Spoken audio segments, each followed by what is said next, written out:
ఆశ్రయదీవేనా ప్రయాసపడి సమస్త జనులకు విశ్రాంతినిచ్చే దీవెనా దుఃఖిత పీడిత నిరాధారులకు ఆశ్రయదీవేనా అనుదిన రక్షణ సువార్తనందించు పరమ నివేదనా అనుదిన రక్షణ సువార్తనందించు పరమ నివేదనా యేసయ్య దీవెనా యేసయ్య దీవెనా యేసయ్య దీవెనా యేసయ్య దీవెనా.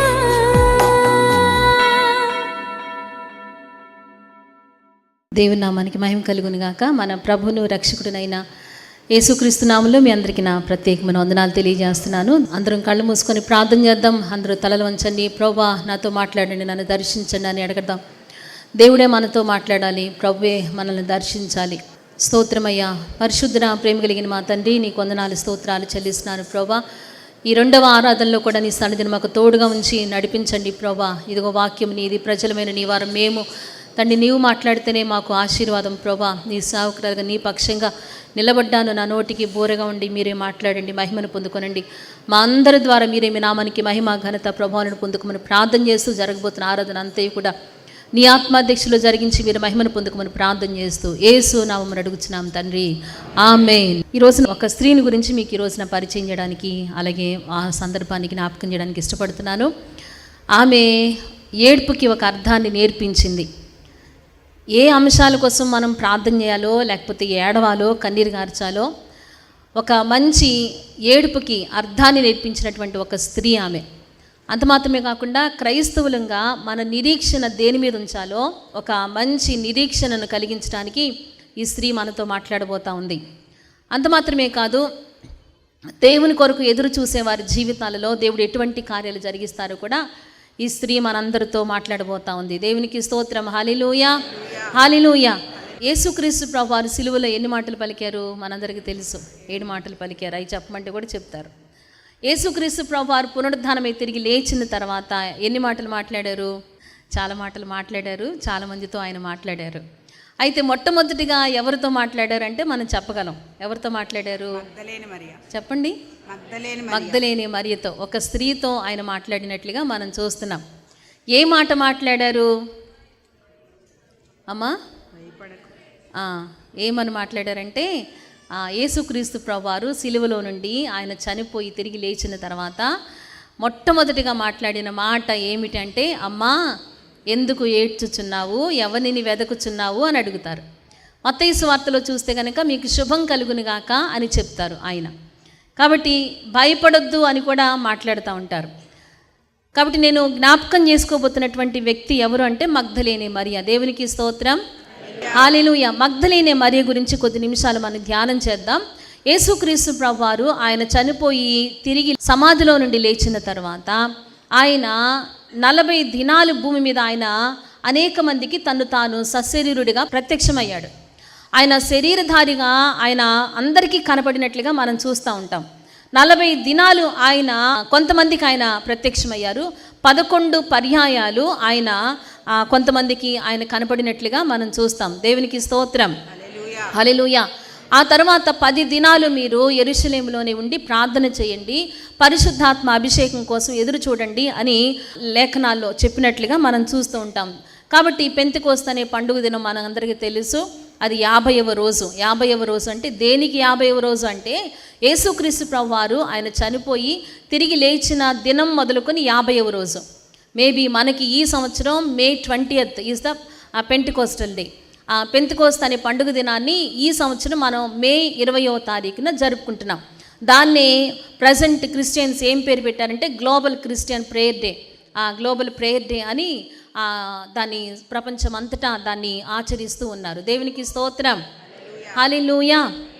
కాబట్టి 11 సార్లు అనేక మందికి ఆయన ప్రత్యక్షమయ్యారు. అందులో మొట్టమొదటి ప్రత్యక్షత ఏంటంటే మగ్దలేనే మరియకు యేసు ఇచ్చినటువంటి ప్రత్యక్షత. దాని గురించి నలుగురు సువార్తికులు కూడా వారు రచించారు. చాలా ప్రాముఖ్యమైనటువంటి సంఘటన కనుక ఈ సందర్భాన్ని గురించి మనం మత్తయి సువార్తలో చూస్తాం, మార్కు సువార్తలో చూస్తాం, లూకా సువార్తలో చూస్తాం, అలాగే యోహాను సువార్తలో కూడా మనం చూస్తాం. అయితే దేవుడు నాకు ఇచ్చిన ప్రేరేపణ చొప్పున యోహాను సువార్తలో నుంచి ఈ సందర్భాన్ని మనం జ్ఞాపకం చేసుకుందాం. చూసినట్లయితే చాలా సందర్భాలు, చాలా అంశాలు చెప్పుకోవచ్చు, కానీ నేను కొన్ని మాటలు మాత్రమే ఇందులో నుంచి పరిశుద్ధాత్మ దేవుడే మనకు మాట్లాడాల్సినటువంటి మాటలు ఆయనే తను అందించునుగాక. చూడండి, యోహాను సువార్త 20వ అధ్యాయము 11వ వచనం నుంచి మనం చూసినట్లయితే, అయితే మరియ సమాధి బయట నిలిచి ఏడ్చుచుండెను. చూద్దాం ఇక్కడ, అయితే మరియ సమాధి బయట నిలిచి ఏడ్చుచున్నట్లుగా మనకి కనబడతా ఉంది. దేవునికి స్తోత్రం, హల్లెలూయా. ఎవరు మరియ అంటే? ఎవరు? యేసుక్రీస్తు తల్లి కదా?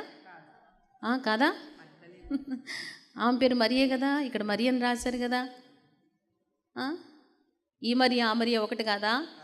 కాదు. పరిశుద్ధ గ్రంథంలో మరియా అన్న పేరుతో 8 మంది స్త్రీలు ఉన్నారు. దేవునికి స్తోత్రం.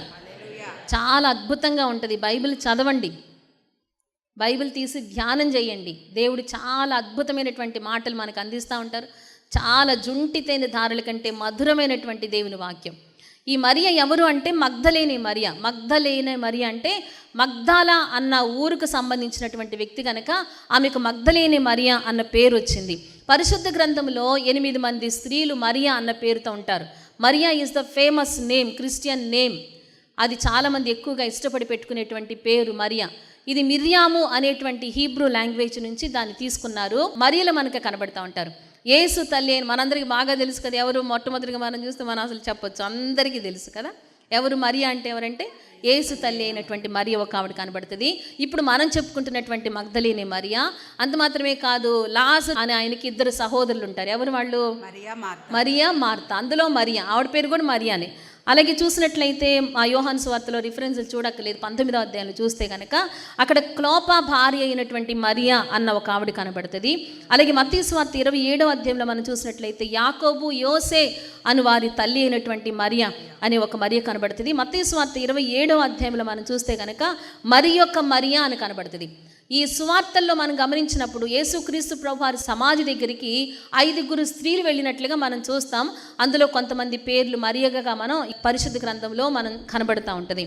మరి యొక్క మరియ మత్తయి సువార్త 27వ అధ్యాయం 28వ అధ్యాయం 1వ వచనంలో మనం చూస్తే ఆ మగ్ధలేని మరియ, మరి యొక్క మరియ, ఇలా కొంతమంది కనబడుతూ ఉంటారు. అలాగే ఇంకొక మరియ ఎవరంటే యోహాను అను మార్కు తల్లి మనకు కనబడుతుంది. అపోస్తుల కార్యాలు 12వ అధ్యాయం 12వ వచనంలో పేతురుని చెరసాలలో ఉంచినప్పుడు వాళ్ళందరూ అత్యాశక్తితో ప్రార్థన చేశారని మనం చదువుతాం కదా.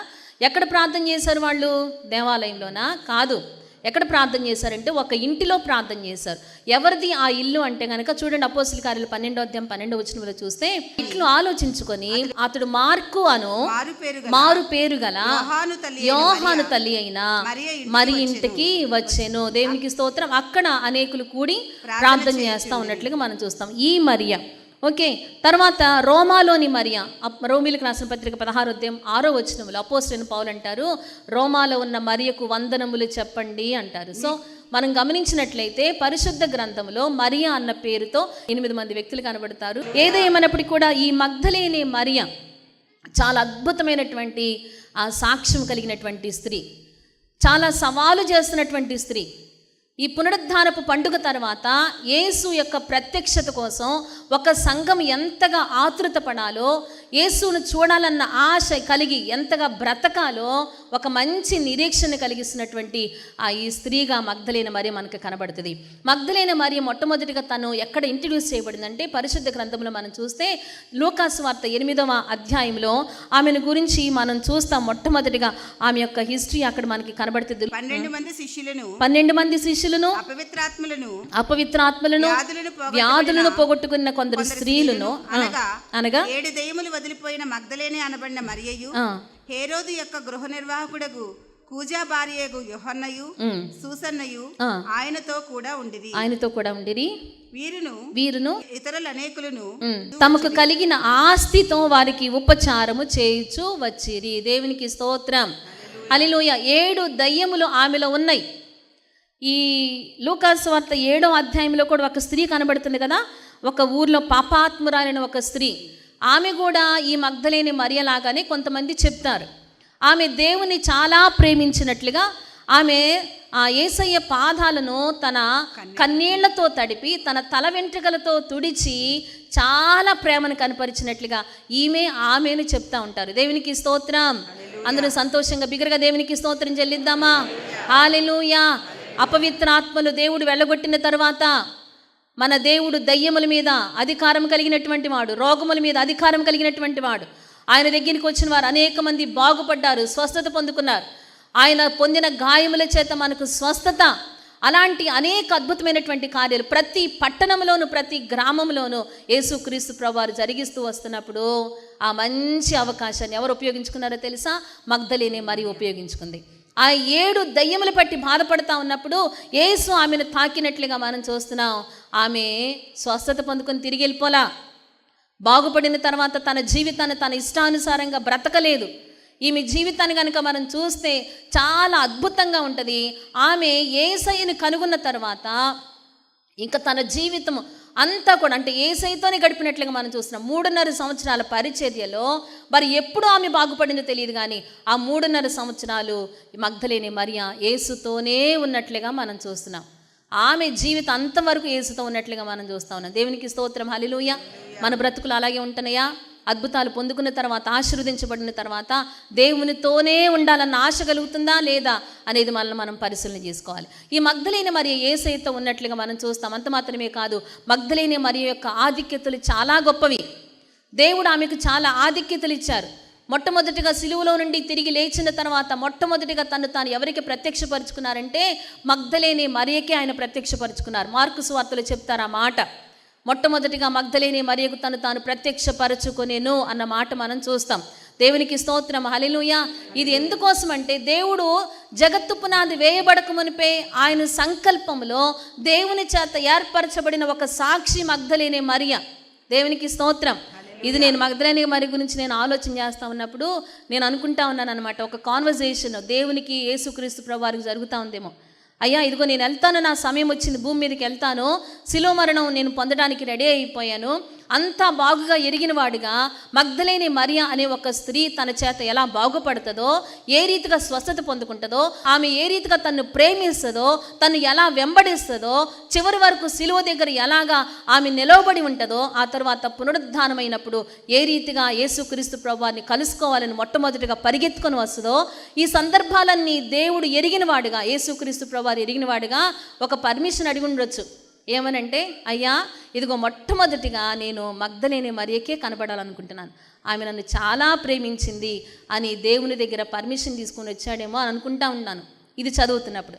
నిజంగానే ఈ మాట బైబిల్లో కూడా రాశారు. అపోస్తలుడైన పౌలు చెప్తారు, ఎవరికి ఆయన తను ప్రత్యక్షం కావాలనుకున్నారో దేవుని యొక్క సంకల్పంలో ముందుగానే ఏర్పరచబడిన సాక్షంట ఈ మగ్దలేని మరియ. దేవునికి స్తోత్రం. అందరూ సంతోషంగా బిగ్గరగా దేవునికి స్తోత్రం చెల్లిద్దామా? హల్లెలూయా. అపోస్తలుల కార్యాలు 10వ అధ్యాయం 40-41 వచనాలు కనుక మనం చూసినట్లయితే అక్కడ చూడండి ఒక మంచి మాట రాయబడుతుంది. చూడండి, దేవుడు ఆయనను 3వ దినమున లేపి ప్రజలకందరికీ కాక, చూడండి ప్రజలందరికీ కాక, అందరికీ కాదంట. దేవునికి స్తోత్రం. హల్లెలూయా. అందరికీ కనబడొచ్చు ఒకేసారి. ఆయన పునరుద్ధాన శక్తి చేత అందరికీ ఒకేసారి కనబడొచ్చు. కనబడలేడా? ఆయన కనబడబోతా ఉన్నాడు మనకి.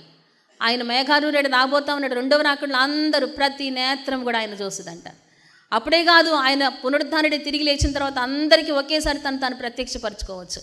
కానీ దేవుని సంకల్పం, దేవుని చిత్తం ఏంటో తెలుసా? అలాగున దేవుని చిత్తం లేదు, దేవుడు అలాగూ సంకల్పించలేదు అంటున్నారు కనుక దేవుడు ఆయనను లేపి 3వ దినాన లేపి ప్రజలందరికీ కాక, చదవండి, దేవుని చేత ముందుగా ఏర్పరచబడిన సాక్షులకే. దేవునికి స్తోత్రం. హల్లెలూయా. ముందుగా ఏర్పరచబడిన సాక్షులున్నారు.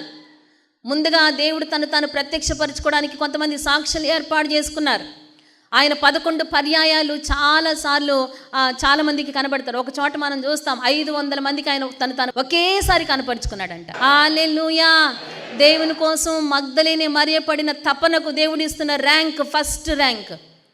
దేనికోసమో తెలుసా? పునరుద్ధానుడై తిరిగి లేచిన తర్వాత తను తాను ప్రత్యక్షపరచుకోవడానికి ఆయన పునరుద్ధానపు యొక్క బలము యొక్క ప్రారంభాన్ని ఎవరికి చూపించాడో తెలుసా? మగ్దలేనే మరియకు చూపించాడు. ఆమె ఎంతగా ప్రేమించిందో, ఎంతగా దేవుని కోసం పరితపిస్తూ ఉందో, తన జీవితాంతం వరకు కూడా దేవుని విడిచిపెట్టకుండా దేవుని కోసం బ్రతికినటువంటి ఆ బ్రతుకు ఈ రోజున మనకి ఒక సవాలుగా ఉంటా ఉంది. దేనికోసం మనం ఈ లోకంలో ప్రయత్నం చేస్తున్నాం, దేనికోసం మనం బ్రతుకుతున్నామో చూడండి, ఒకసారి ఆలోచన చేద్దాం. మగ్దలేనే మరియ జీవితంలో ఇక్కడ మనం చూస్తున్నాం కదా, చూడండి 11వ వచనంలోకి వస్తున్నాం. అయితే మరియ సమాధి బయట నిలిచి ఏడ్చుచుండెను. బయట నిలబడి ఏడుస్తూ ఉంది. యూదుల యొక్క సమాధులు ఎలా ఉంటాయంటే ఒక ఎంట్రన్స్ ఉంటుంది. బాగా ధనవంతులు ఏం చేస్తారంటే దానికి ఎంట్రన్స్కి ఒక గుహలాగా మనుషులు వెళ్ళడానికి, అంటే వంగి వెళ్ళాలన్నమాట. వంగి వెళ్ళేంత ఆ గుహ లాంటిది అనమాట. యేసుక్రీస్తు ప్రభువారి సమాధి నేను చూసాను 2013 సంవత్సరంలో ఇజ్రాయెల్ దేశానికి వెళ్ళడానికి దేవుడు సహాయం చేసినప్పుడు అక్కడ చూడడానికి దేవుడు కృప చూపించారు.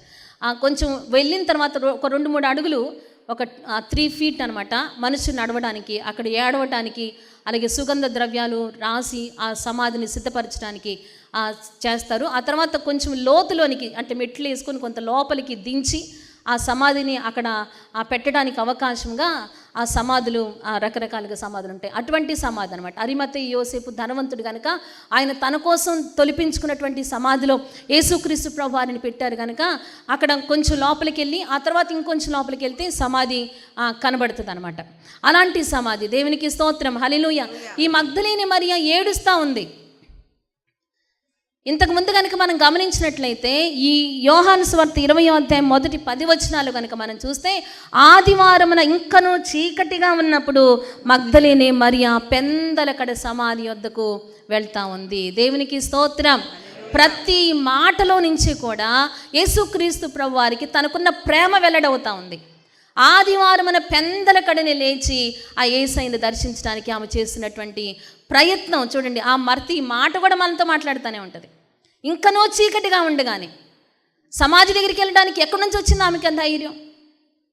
ప్రేమలో భయం ఉండదంట. దేవునికి స్తోత్రం, హల్లెలూయా. అవునా? అవును. ప్రేమిస్తుంది కనుక భయపడలేదు ఆమె. ధైర్యంగా సమాధి దగ్గరికి వెళ్ళిపోయి అక్కడ నిలవబడి ఏడుస్తున్నట్లుగా మనం చూస్తూ ఉన్నాం. నేను ఇదంతా ధ్యానం చేస్తూ ఉంటే ఇంకొక మంచి మాట నాకు కనబడింది. ఆదివారం అంటే విశ్రాంతి దినం అయిపోయిన తర్వాత, విశ్రాంతి దినం అయిపోయిన తర్వాత నాకు తెలిసి ఇది మొట్టమొదటి క్రిస్టియన్ సబ్బాత్. మామూలుగా అయితే యూదులు సబ్బాత్ దినాన్ని ఆచరిస్తారు, అది శనివారం చేస్తారు. ఇప్పటికీ శనివారం చేసేవారు ఉన్నారు.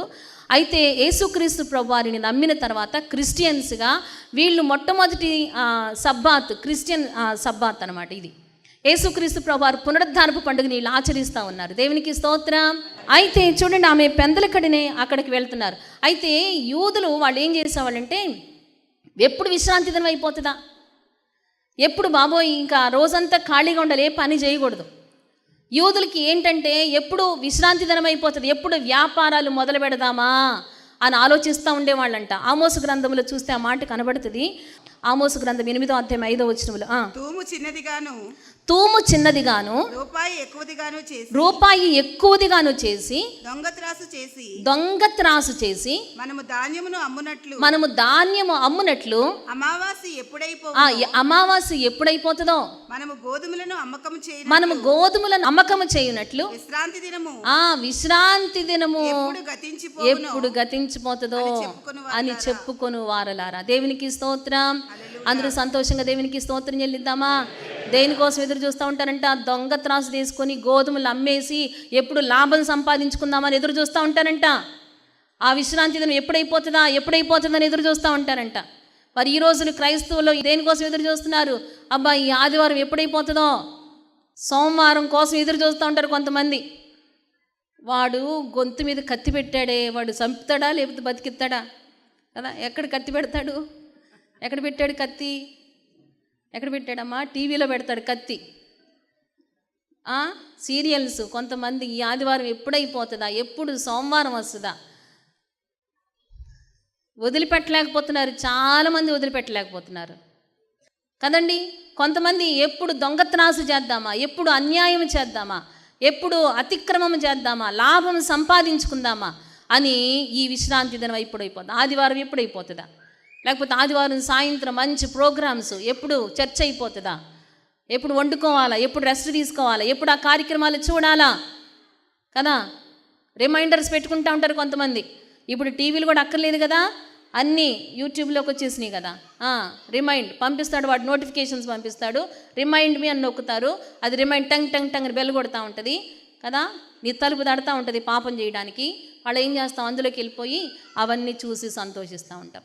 కానీ ఈ మగ్దలేని మరియ ఆమె ఆశ అంతా కూడా యేసుక్రీస్తు ప్రభువారిని చూడాలి, ఆయన దర్శించాలి. మగ్దలేని మరియ ఈ ఆదివారం పెందలకడనే అప్పుడు కాదు ఆమె లేచి ఈ సుగంధ ద్రవ్యాలు సిద్ధపరుస్తా. ఆమంట యేసుక్రీస్తు ప్రభువారు చనిపోయిన తర్వాత ఎంత గొప్ప ఆధిక్యతను పొందుకుందంటే అందరు శిష్యులందరూ వెళ్ళిపోతారు, ఎవ్వరూ లేరు అక్కడ. యేసుక్రీస్తు ప్రభువారిని ఎక్కడ సమాధి చేస్తున్నారో చూడడానికని ఆమె ఫ్యూనరల్ సర్వీస్లో కూడా పార్టిసిపేట్ చేసిన ఒకే ఒక్క మహిళ లేకపోతే ఒకే ఒక్క శిష్యురాలు ఎవరంటే మగ్దలేని మరియ. ఆ అరిమతి యోసేపు వెళ్ళిపోతూ ఉంటే సమయం తక్కువగా ఉందని చెప్పేసి ఆయన్ని తీసుకొని పాతిపెట్టడానికి వెళ్తూ ఉంటే మగ్దలేని మరియ కొంతమంది స్త్రీలు కూడా ఆ అరిమతి యోసేపు వెనకాల వెళ్ళి పరిమళ ద్రవ్యాల చేత, సుగంధ ద్రవ్యాల చేత వారిని సిద్ధపరిచినట్లుగా మనం చూస్తూ ఉంటాం. దేవునికి స్తోత్రం, హల్లెలూయా. కొంతమంది ఏమని చెప్తూ ఉంటారంటే అప్పుడు సరిగ్గా హడావుడిలో సుగంధ ద్రవ్యాల చేత ఆయన కరెక్ట్గా పాతిపెట్టలేదు కనుక మరలా ఆదివారం కొన్ని సుగంధ ద్రవ్యాలు తీసుకొని ఆయనకు మరలా సంస్కారం చేద్దామని చెప్పేసి వాళ్ళు వెళ్ళారు అని చెప్తూ ఉంటారు. దేవునికి స్తోత్రం, హల్లెలూయా. శుక్రవారము 3 గంటలకు ఆయన సమాధిలో దించిన తర్వాత ఆ మిగిలిన 3 గంటలు అంటే 6 గంటల వరకు, 6 గంటలతో మళ్ళీ విశ్రాంతి దినం ప్రారంభమైపోతుంది. యూదులకు ఒక డే ఎప్పుడు ప్రారంభమవుతుందంటే ముందు రోజు సాయంత్రమే. దేవునికి స్తోత్రం. ఆ రోజంతా కూడా ఆమె సుగంధ ద్రవ్యాలను సిద్ధపరిచిందంట. లూకాసు వార్త 23వ అధ్యాయము 55-56 వచనాలు నేను చదువుతున్నాను. అప్పుడు గలిలయ నుండి ఆయనతో కూడా వచ్చిన స్త్రీలు వెంట వెళ్ళి ఆ సమాధిని ఆయన దేహము ఎలాగుంచబడినో చూచి తిరిగి వెళ్ళి సుగంధ ద్రవ్యములను పరిమళ తైలములను సిద్ధపరిచి ఆజ్ఞ చొప్పున విశ్రాంతి దినమున తీరికగా ఉండిరి. దేవునికి స్తోత్రం, హల్లెలూయా. తనకున్న పని ఏంటంటే ఇంక అదే పని, యేసుక్రీస్తు ప్రభువాని గురించి ఆలోచించడమే తన పని. ఈ రోజున మగ్దలేని మరియ ఎంత ఆశీర్వాదకరమైన అనుభవాల్లో నుంచి మనతో మాట్లాడుతుందో చూడండి. దేవుని చేత ఏర్పరచబడినటువంటి వ్యక్తిగా, దేవుని చేత స్వస్థత పొందుకున్నటువంటి వ్యక్తిగా, దేవుని స్వరాన్ని విన్నటువంటి వ్యక్తిగా ఆమె ఎంత చక్కగా తన జీవితాన్ని నడిపిస్తుందో చూడండి. భయంకరమైనటువంటి నాశనకరమైన గుంటలో నుండి, జిగటగల దొంగ ఊబిలో నుండి దేవుడు మనల్ని పైకి లేవనెత్తిన తర్వాత ఒక సంఘముగా మనం ఏ రీతిగా సిద్ధపడాలో ఈ మగ్దలేని మరియ మనకు నేర్పిస్తూ ఉంది. ఆలోచన చేద్దాం. ఈమె ఎంత చక్కగా మరియ సమాధిది వాటన్నిటిలో పార్టిసిపేట్ చేస్తుందో చూడండి. అక్కడ సమాధి బయట నిలిచి ఏం చేస్తూ ఉంది ఆమె, చెప్పండి, ఏం చేస్తుంది ఆమె? ఏడుస్తూ ఉందంట. దేనికోసం ఏడుస్తుంది? మనమైతే దేనికోసం ఏడుస్తుంది తెలుసా? నేను శిష్యుల దగ్గరికి వెళ్ళి చెప్పాను, సమాధి తెరవబడి ఉంది, ఎవరో ఏసీని ఎత్తుకెళ్ళిపోయారంటే వాళ్ళు వచ్చారు, బాగానే చూశారు, కనీసం నేను చెప్పిన దానికి రెస్పాండ్ కూడా అవ్వకుండా నాతో ఏం మాట్లాడకుండా వాళ్ళిద్దరు చూసి వెళ్ళిపోయారు, నా మాటకు కొంచెం కూడా విలువ ఇవ్వలేదు అని దాన్ని ఆలోచించుకొని ఏడుస్తుందా? నాకు అసలు నా మాటకి కొంచెం కూడా విలువ లేదు ఇంట్లో. అవునా? ఇదే కదా మన బాధ ఇదేనా? కొన్నిసార్లు నా మాట పట్టించుకోలేదని బాధపడవచ్చు మరియ. అయ్యో, ఈ సుగంధ ద్రవ్యాలు ఎంత ఖర్చు పెట్టి నేను కొన్నాను. ఆమె కొన్నదంట, దాన్ని తయారు చేయడానికి ముందు కొన్ని పదార్థాలు కొనాలి, అవి కొని సిద్ధపరిచిందంట. అయ్యో, ఇంత ధనము పెట్టి నేను ఈ సుగంధ ద్రవ్యాలు కొన్నాను, ఈ డబ్బంతా వేస్ట్ అయిపోదు. ఏసై దేహం లేదు, ఏం చేయాలి ఇప్పుడు? అందరు మళ్ళీ ఇంటికి వెళ్ళిపోతే అబ్బో భలే వెళ్ళిపోయావే, మళ్ళీ అవన్నీ పట్టుకొని వస్తున్నావు వెనక్కి అని చెప్పి ఏమి హేళన, దాని గురించి ఏడ్చిందా? మామూలు వాటి విషయాల కోసం ఏడలు, ఇవన్నీ మనసులోకి తెచ్చుకోలేదు. ఏడవండి, పిల్లల కోసం కన్నీరు కార్చాలి, భవిష్యత్తుల కోసం కన్నీరు కార్చాలి, వారి ఆశీర్వాదం కోసం తప్పకుండా తల్లిదండ్రులకు మనం ప్రార్థన చేయాలి. దేవునికి స్తోత్రం, హల్లెలూయా. కానీ మరి ఇక్కడ దేనికోసం ప్రార్థన చేస్తుందంటే యేసుక్రీస్తు ప్రభువారిని ఎలాగైనా చూడాలి. ఇర్మియా అనే భక్తుడు ఆయన విలాప ప్రవక్త అని పేరు తెచ్చుకున్నాడు. ఆయన ఎప్పుడు కన్నీరు గార్చి ప్రార్థన చేస్తూ ఉంటాడంట. పురుషులు ప్రార్థన చేసేవాళ్ళు ఉంటే వారి కుటుంబాలు చాలా దీవించబడతాయి. స్త్రీలు మాకు ఇక్కడే నెత్తి మీదే ఉంటుంది, కొండ అలా పగలగొడితే జలబడబడబడా నీళ్ళు వచ్చేస్తాయి. కానీ పురుషులు ఉన్నారే, మీలో ఎవరైనా సరే అటువంటి ఆత్మను పొందుకుంటే గనక, కన్నీరు గార్చగలిగే ఆత్మను పొందుకుంటే గనక కుటుంబాలు చాలా దీవెనకరంగా, మీ తరతరాలకు మీరు ఆశీర్వాదకరంగా ఉంటారు. మన ఆత్మీయ తండ్రి గారు ఆయన కన్నీరు గార్చే గొప్ప ప్రవక్త. అందుకే వారి కుటుంబం తరతరాలకు తప్పకుండా దేవుడు దీవిస్తాడు. ఈ విలాప ప్రవక్త ఇర్మియా చేసిన ప్రార్థన ఏంటో తెలుసా? ఇర్మియా గ్రంథం 9వ అధ్యాయం 1వ వచనంలో కనుక మనం చదివినట్లయితే, నా జనులలో హతమైన వారిని గూర్చి దివారాత్రము నేను కన్నీళ్లు విడిచినట్లుగా నా కన్నులు కన్నీళ్ల ఊటగాను నా తల జలమయముగాను ఉండునుగాక అని అది తీసుకుంటున్నాడు. ఆ ఆశీర్వాదం కోరుకుంటున్నాడు. సియోనులో నుండి యెహోవా మిమ్మల్ని ఆశీర్వదించునుగాక అంటే ఎంత సంతోషం ఉంటుందో కదా. కానీ తనకు తాను ఏ ఆశీర్వాదాన్ని కోరుకుంటున్నాడో తెలుసా? తనకు తాను ఏ బ్లెస్సింగ్ కోరుకుంటున్నాడో తెలుసా? ఇదిగో నా కన్నులు కన్నీళ్ల ఊటగాను నా తల జలమయముగా ఉండునుగాక. దేనికోసం అంటే నా జనుల్లో హతమైన వారిని గురించి, నా ఇంటిలో రక్షణ లేక నశించిపోతున్న వారిని గురించి, నా ఊరిలో, నా గ్రామంలో, నా పట్టణంలో, నా వంశంలో, నా ఇంటిలో నశించిపోతున్న వారిని గురించి నా కన్నులు కన్నీళ్ల ఊటగా ఉంటే ఎంత బాగుండును. వారి కోసం ప్రార్థన చేయడానికి దేవుడు నాకు అట్టి ఆత్మ ఇస్తే ఎంత బాగుండును అని అక్కడ కోరుకుంటూ అతడు ప్రార్థన చేస్తున్నట్లుగా మనం చూస్తూ ఉన్నాం. దేవునికి స్తోత్రం, హల్లెలూయా. దేవుని సన్నిధిలో కన్నీరు గార్చిన వారిని దేవుడు ఎప్పుడు విడిచిపెట్టలేదు. కన్నీళ్లతో విత్తువాడు సంతోషగానముతో పనులు మూసుకొని వస్తారు. పిడికిడి విత్తనాలు చేతపట్టుకొని ఏడ్చు చూపవాడు సంతోషగానముతో పంట కోసుకుంటారంట. దేవునికి స్తోత్రం, హల్లెలూయా. దేవుని కోసం దేవుని సన్నిధిలో నువ్వు కారుస్తున్న కన్నీరు అది ఎప్పటికీ వ్యర్థము కానే కాదు. అయితే దేవుని కలిగి ఉండడానికి నువ్వు ఆశపడు. ముందుగా ఆయన నీతిని, రాజ్యాన్ని వెతకడానికి నువ్వు ఆశపడు. యేసుక్రీస్తు ప్రభువారి యొక్క ప్రార్థనా జీవితాన్ని చాలాసార్లు జ్ఞాపకం చేసుకున్నాం. ఆయన శరీరధారిగా ఉన్న దినములో మహారోదనంతో కన్నీళ్లతో తను తాను మరణమును రక్షింపగలవానికి ప్రార్థనలు, విజ్ఞాపనలు, యాచనలు సమర్పించి దేవుని యందు భయభక్తులు కలిగిన వాడుగా ఉన్నందున అతడు అంగీకరించబడెను అన్నమాట మనం చదువుతాం. దేవుని కుమారుడై ఉండి ఆయన దేవుని కోసం ఎంతగా పరితపించాడో. మన ప్రార్థనలు ఎలాగుంటున్నాయి? కొంతమంది ఆరాధనలోకి వస్తే ఆరాధనలో కూడా ఇంటిలో సమస్యలు, లేకపోతే వివాహాలని, లేకపోతే ఉద్యోగాలని. కానీ దేవుడు నీ పట్ల చూపుతున్న కృప గుర్తొస్తుందా? ఈ రోజున మనం సజీవంగా ఉన్నామంటే, ఆ కరోనా కోరల్లో నుంచి బయటపడి ఇక్కడికి వచ్చామంటే దేవుని కృప గుర్తొస్తుందా నీకు? దేవుడు ఎక్కడో నశించిపోతాను నిన్ను వెతికి రక్షించి ఈ రీతిగా దేవుని వాక్యముతో నిన్ను పోషిస్తూ ఉన్నాడే, దేవుని వాక్యం చేత నిన్ను బలపరుస్తూ ఉన్నాడే, ఇంకా నీ కోసం ఆయన కనిపెడతా ఉన్నాడే. ఆ పాపములో నుంచి ఇంకా బయటికి ఎలాగైనా సరే ఇతన్ని లాగాలి అని దేవుడు చేస్తున్న ఆ ప్రయత్నం, ఆ ప్రేమ, ఆ త్యాగం అది గుర్తొస్తుందా? అది గుర్తు చేసుకొని దేవుని సన్నిధిలో కన్నీరు గార్చండి. దేవుడు తప్పకుండా ఉన్నతమైన స్థానాల్లోనికి మనల్ని నడిపిస్తాడు. దేవునికి స్తోత్రం. అందరూ సంతోషంగా బిగ్గరగా దేవునికి స్తోత్రం చెల్లిద్దాం. హల్లెలూయా. అక్కడ చూడండి, ఆ సమాజ దగ్గరికి వచ్చారంటే మీరు తర్వాత చదువుకోండి. ఆ సమాజ దగ్గరికి వచ్చి నారబట్టలన్నీ పడేసుంటే ఆయనకు వస్త్రాలు చుట్టారు. ఆ వస్త్రాలన్నీ పడుంటే ఈజీగా వెళ్ళిపోయారు పేతురు, యోహాన్లు. వాళ్ళలో ఏ రియాక్షన్ కనపడలా.